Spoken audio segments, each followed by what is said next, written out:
Okay. Good afternoon, gentlemen.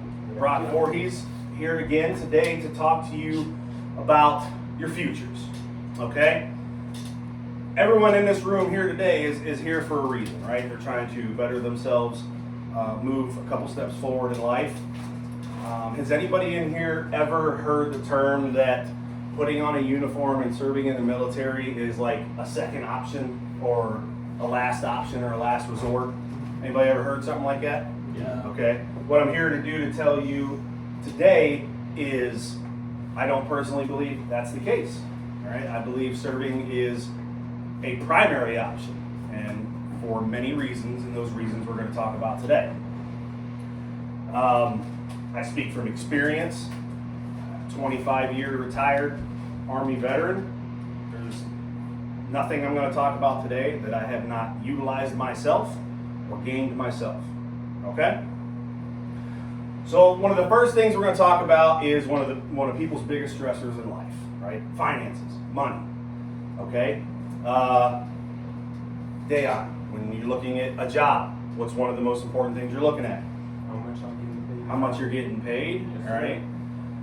So, did anyone in here know that on top of getting paid, right, there are a lot of what we call intangible things available to you in the military, such as incentives, bonuses, right? Not always guaranteed, but they're out there, right? Enlistment bonuses, extension bonuses for when you're already in and you sign a new contract.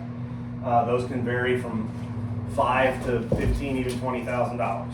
Okay, taxed, of course. Uncle Sam's going to get his chunk, but schooling is a big one. Having federal tuition assistance available to you, Montgomery GI Bill available to you. At the state level, when you talk about your Army and Air National Guards that belong to each state, now you have, in addition to the federal ones, the state benefits available to you. Such as here in Ohio state benefit pays 100% tuition to any state-funded school. So your tuition is covered to any state-funded school, right? Ohio State averages about $10,000 a year, paid for. Okay. Thrift savings plan to help prepare for retirement.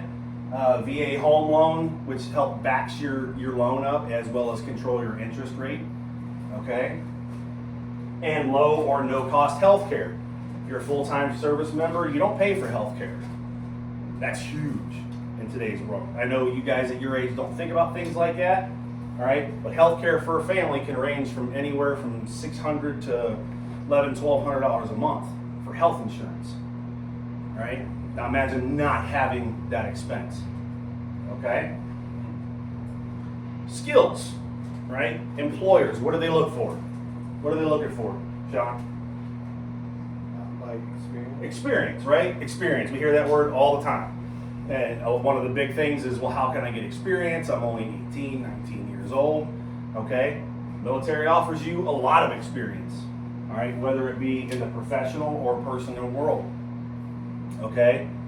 Any job training you receive for whatever job you go into the military, you're paid while you're there. Okay? And then depending on how you serve, whether it's full-time or part-time, full-time, you're going to do a couple years in the Army, go where the Army has you go, come out, and now you've got all that experience now you can put on your resume. You serve part-time, a couple days a month in either like the Guard or the Reserves, right? Now you're kind of pursuing those things simultaneously, right? You can be a service member, go to school full-time, and get the degree and the experience at the same time. So when 21, 22, 23 hits, all those things they're looking for, now you've got all the boxes checked. Whereas a lot of college students, when they're in college, that's all they're really doing. So they got the education piece taken care of, but what about the experience? Okay? And obviously we've got personal growth, all right? As you see here, personal growth, self-confidence, self-worth, self-awareness, team building, leadership skills, right? These are just some basic things that I firmly believe anybody that puts on that uniform, whether it be Army, Marine Corps, Air Force, these are all basic soft skills that anyone's getting, okay? And having that on your resume is key. A lot of times, some jobs even offer bonus points on your application if you're a previous or current service member. All right. So any government job, whether that be police, fire, EMS, any government, state level or federal level position, is giving you an extra bonus 10 to 15 points on your application just for having served or currently serving. Okay? Who in here is interested, and I know I am, it's one of the reasons why I'm here with you guys every day, in living a life that has some purpose, right? You don't want to just simply exist, you want to have some purpose, right? This is a great way to attain that, right? And to help figure out what it is that you want to do, right? My time in the military and the different things I did I spent a little time as a recruiter, I spent some time as an instructor. Those two things specifically was really what started gearing me toward doing something like this. So, personal growth. We talk about financial items, school, paychecks, incentives, okay?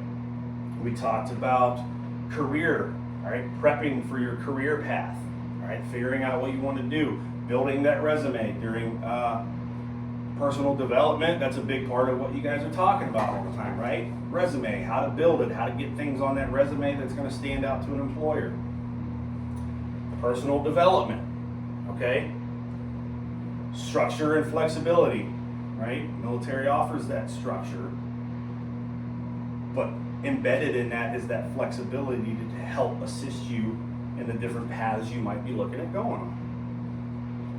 I was one of them kids, McKinley graduate, year 2000, thought I knew what I wanted to do, ended up going the military route, turned out to be that's just for me, keep that in mind, absolute best decision I could have ever made. It turned into a career which was not something I intended on doing initially, right?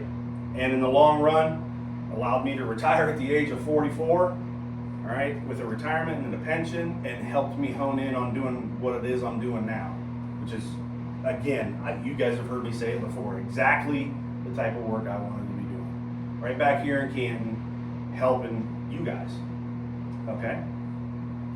So, the military is an option. It's definitely something that can assist in changing your future. So, don't rule that out. It's not a second option. It's a primary option. So, don't hesitate to speak to your local recruiter or career counselor or something like that, and just get information. All right? A lot of people think you go talk to a recruiter, that means you're signing up. That's not how it works. All right? Definitely not that simple, especially in this day and age. All right? You can go talk to them, get details, get specifics, and then use that information to build that plan. Okay? Any questions? Thank you, gentlemen. I appreciate your time, and this concludes today's briefing.